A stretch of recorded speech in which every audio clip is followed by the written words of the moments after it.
The U.S. State Department has issued a stark warning, citing credible reports that Hamas is planning an imminent attack on civilians in Gaza, which could violate the ceasefire agreement.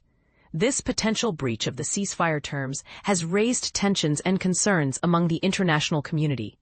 The statement emphasizes that any planned attack against Palestinians would be a direct and grave violation, undermining the progress made through mediation efforts. The department's lack of detail on the attack's specifics leaves room for speculation and uncertainty. The first phase of the ceasefire deal between Hamas and Israel is currently in progress, with all living hostages released and the bodies of the deceased still being returned to Israel. As part of the agreement, Israel has also freed 250 Palestinian prisoners and 1,718 detainees from Gaza. However, the situation remains volatile, with Washington demanding that Hamas uphold its end of the ceasefire terms. The U.S. has informed other guarantors of the Gaza peace agreement, including Egypt, Qatar, and Turkey, of the potential attack.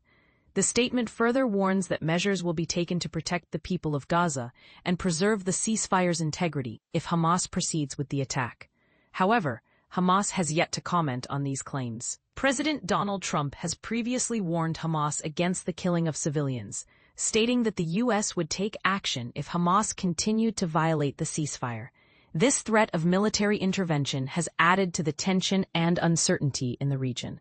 The situation is further complicated by the recent authentication of graphic videos showing a public execution carried out by Hamas gunmen in Gaza. The videos, verified by BBC Verify, depict a chilling scene of masked gunmen, some wearing green headbands associated with Hamas, lining up and killing 8 people in a crowded square.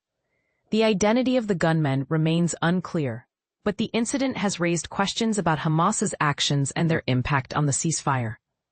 Adding to the complexity, Israel has received 2 more bodies from Gaza, which Hamas claims are hostages, though they have yet to be formally identified. So far, the remains of 10 out of 28 deceased hostages have been returned to Israel. Additionally, 11 members of one Palestinian family were killed by an Israeli tank shell, according to the Hamas-run Civil Defense Ministry, marking the deadliest single incident involving Israeli soldiers in Gaza since the ceasefire began. The Israeli military's response to a suspicious vehicle crossing the yellow line has sparked further debate and uncertainty.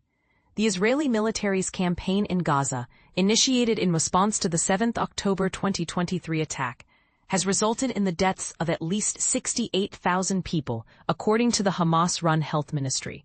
The UN considers these figures reliable. A UN commission of inquiry has accused Israel of committing genocide against Palestinians in Gaza, a claim that Israel has vehemently rejected as distorted and false.